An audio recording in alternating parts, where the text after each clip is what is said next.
Hello everybody, hope you're doing marvellously well. In this episode of Mixing Basics, we're going to mix bass guitar.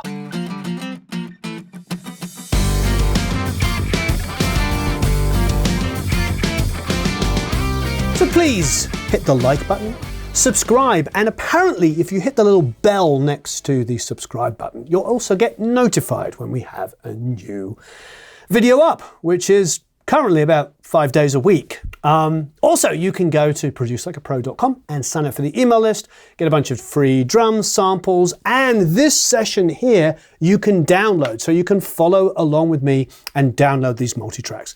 This is from Produce Like a Pro Academy. Every single month we take a multi-track and we mix it. Also, there's a couple of thousand people in there that are also starting to share not only their mixing techniques with each other, but also their own multi-tracks. So it's getting really rather wonderful in there. So please come and join us there as well. All right, so this is quite a simple one, but I'm going to show you a couple of different approaches that I take.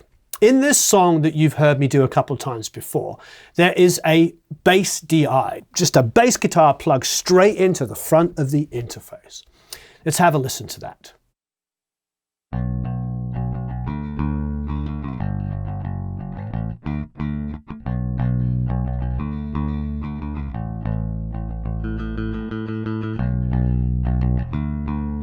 Now, as you hear in like areas like this, it gets super loud, then it disappears.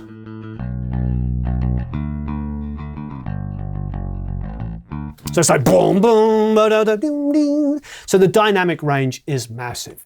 That is very typical of most bass guitar performances. It can be a combination of a younger artist who's maybe a little hesitant in their performance, or frankly, it can just be the characteristic of, you know, playing with a pick like the bass player is here, that sometimes when you play with a pick and you hit it really super hard, or you hit it super hard with your fingers, it can fret out sometimes. And then you get the opposite, you hit it super soft and the low end blooms. Either way, it's inconsistency in performance. So what do? We'll do this. We'll take the bass and we are going to duplicate it. Even though it's just a single DI, we're going to duplicate it. Of course, whatever DAW you use, just duplicate everything about it. So now we have exactly the same thing duplicated. Let's take just the DI and have a listen.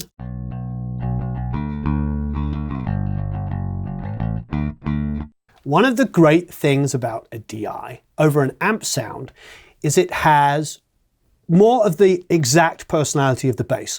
There's not distortion from an amplifier like a tube amp. There's no speaker kind of coloration.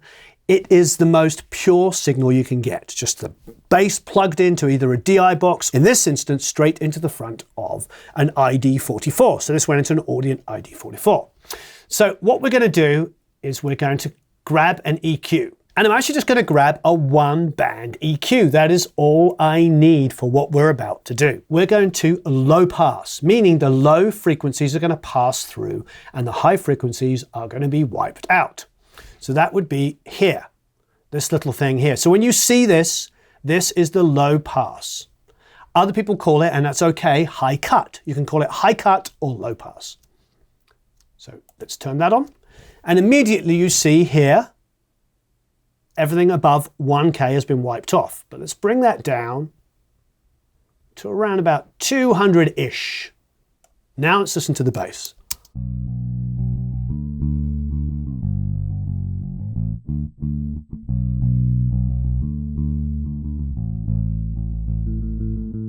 So as you can hear, it's all the low end, but it's still, again, a little inconsistent. So without getting any fancy plugins, of which there's plenty of fancy ones, we're not going to use any fancy ones. We're going to stay stock so you can use the equivalent in your DAW.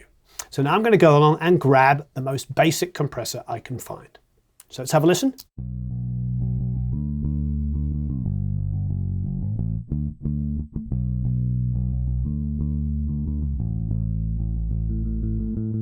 Already it's doing a lot of stuff and it's very even. Look, it's probably too aggressive on those quiet areas. So why don't we just take a few of the quiet notes here and bring the threshold up.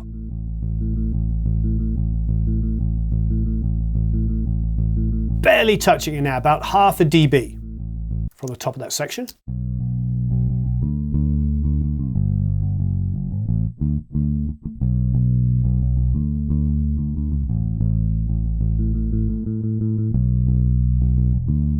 Pretty amazing. So there it's grabbing all of the loud notes quite aggressively.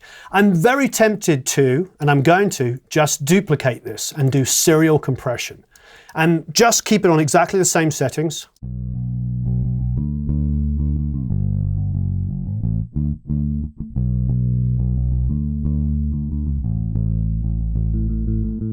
It's already so much more even. And I literally did everything stock. So we're on a 3-to-1 there. So maybe we'll get a little bit more aggressive and move it more into limiting.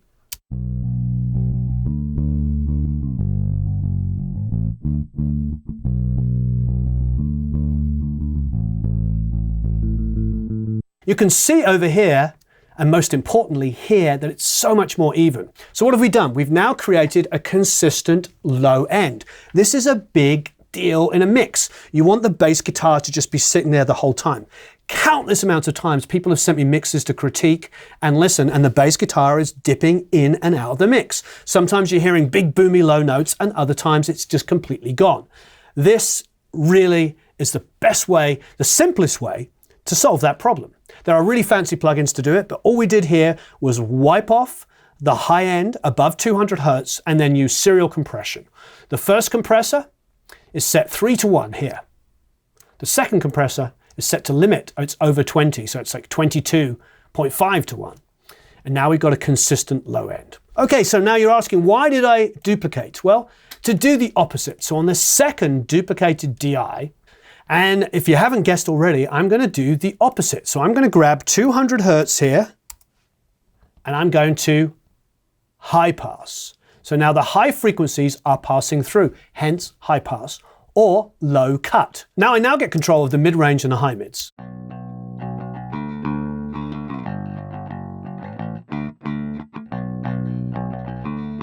It's not quite as inconsistent, quite frankly, because it's the low end, those big low notes were blowing up. But I still am going to use some compression on that.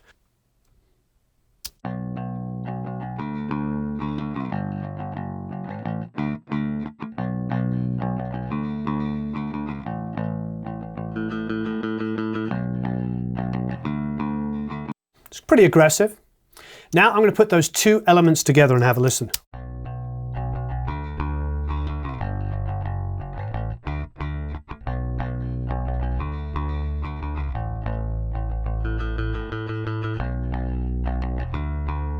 I'm going to take this mid-range bass and I'm actually going to duplicate it, believe it or not, with these settings on it. So we've now got 3 from the same source. And you don't have to do what I'm doing here, but this is something I really want to do. I'm going to grab a distortion. Now in Pro Tools, SansAmp comes free with it. So whatever your DAW is, grab a saturation or a distortion for this trick. So here's the SansAmp now, so just listen to that. I'm going to drive it pretty hard.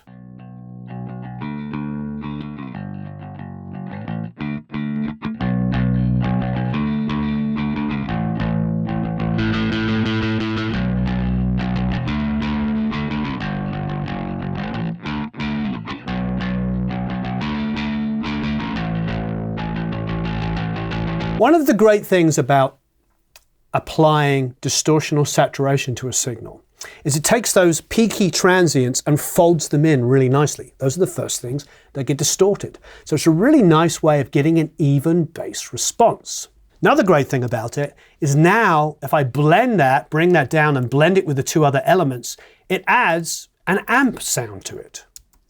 It's not an exact amp. There are plenty of wonderful amp modeling units that you can use out there that model great amps like Ampeg SVTs or Ampeg flip tops or all kinds of other great amps. However, in this instance, we're just using it to add saturation and give it a little bit more edge. So I've toned it down dramatically. Now let's listen to all 3 elements and blend it in lightly.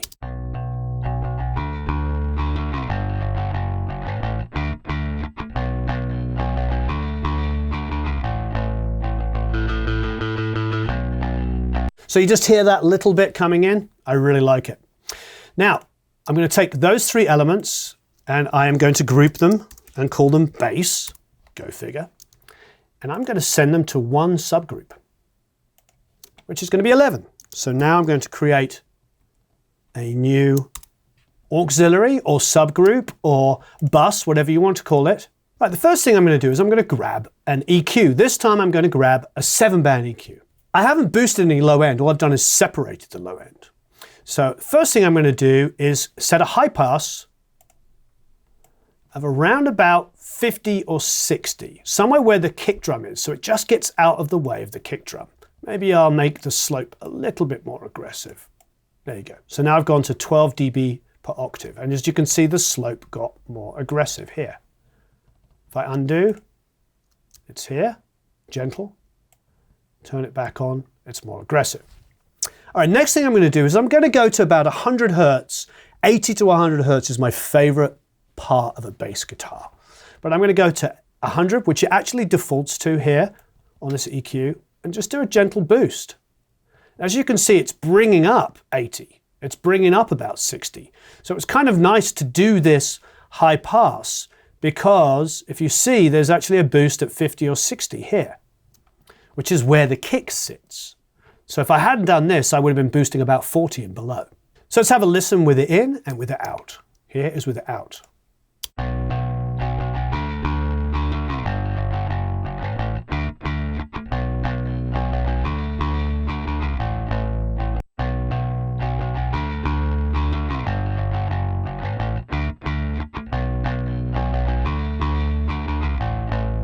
It's nice, it really is. I want to give it a little bit more boost, believe it or not. It come up a little bit more. Now, with bass guitars, I like 750, 850, 1K, 1.5. Those are all nice areas to give it like a honky kind of aggression. However, it's playing with the pick, so I'm getting quite a lot of that already. So why don't I go to like, I don't know, like 3K here and just boost that.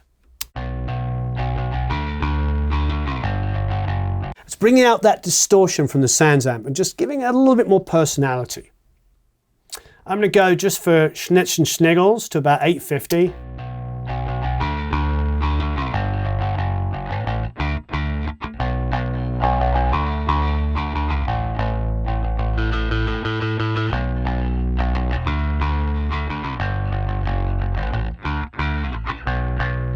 See, about 1.5 is where I'm liking it on this bass. So I'm actually boosting some 1.5 there. It's like a da-da. It's giving it a bit of toughness. And I'm going to do a little bit more boost on this low end. Why am I doing this? Well, I'm doing this because the next move I'm going to make is putting a compressor on it. So those exaggerated frequencies are going to be compressed first.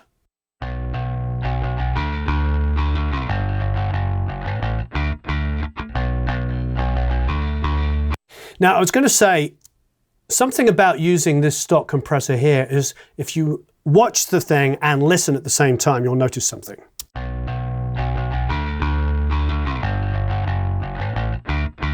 It can spend quite a lot of time in this zone here where the compressor is working, but you don't get much of an indication with the compressor coming on. So even though you can hear compression, this indicator over here doesn't always show it. So just use your ears more than your eyes.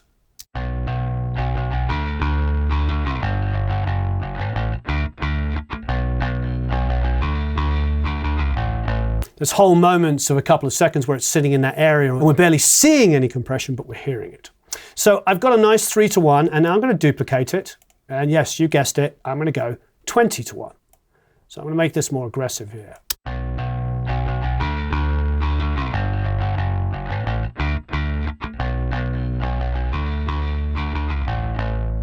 So we haven't quite brick-walled limited it, but we've limited it pretty hard. Now, one of the things we can do now is take these 3 individual elements and blend them to get the sound that we want.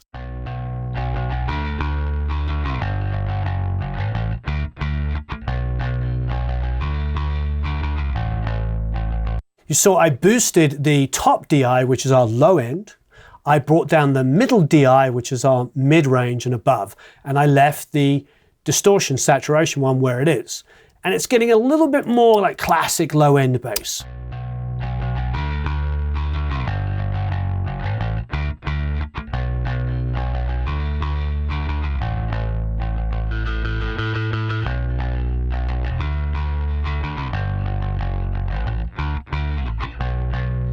I can hear the bass being grabbed by the compressor, but I kind of like it at palm palm. This is really up to you. You could get away, you could speed up the attack time so there is less of that pop, pop, pop. So here we have the same bass DI that hasn't been treated, and let's hear the difference between the before and the after. We'll get the levels similar.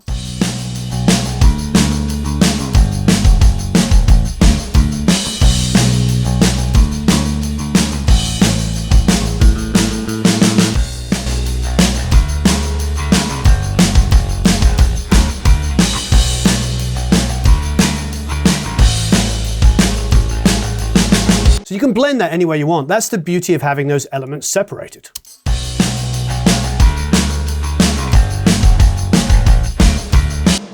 I like the drive that I'm hearing on that bass because it means it's going to sit in really nicely with my guitars. Even if I throw in the acoustics as they are,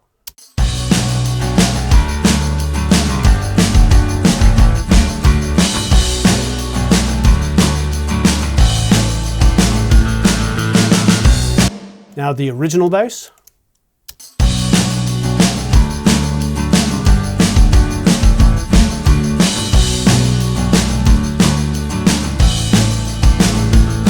It's in and out. On its own, when it's soloed with the drums, it's like, oh, okay, yeah, it's a little bit better than the new one, but when you hear it with other instruments, it's a ton better. Here's the new bass again.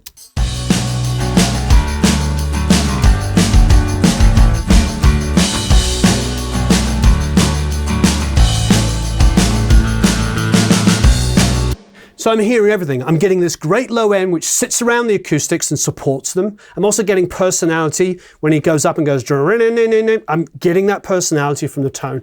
It's just a great simple way of EQing and compressing your bass. And you can do it all from one DI. No matter how well or badly it's recorded, you can do this.